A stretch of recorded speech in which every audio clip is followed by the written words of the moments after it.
បាទសួស្តីបងប្អូនទាំងអស់គ្នានេះគឺជាប្រភេទរថយន្ត Mazda AC 2តោនកន្លះបាទកម្លាំងម៉ាស៊ីនរបស់វាគឺ 2.8 បាទបំពាក់ទៅដោយទ្រុងកាហ្គោ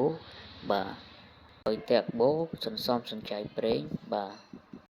រថយន្តនេះជាប្រភេទរថយន្តថ្មីខ្លាញ់គោបាទអ្វីដែលកាន់តែពិសេសនោះគឺយើងមានរំលោះផ្ទាល់ជាមួយក្រុមហ៊ុនផងដែរបាទព័ត៌មានលម្អិតអាចធ្វើការទំនាក់ទំនងតាមរយៈលេខទូរស័ព្ទខាងក្រោម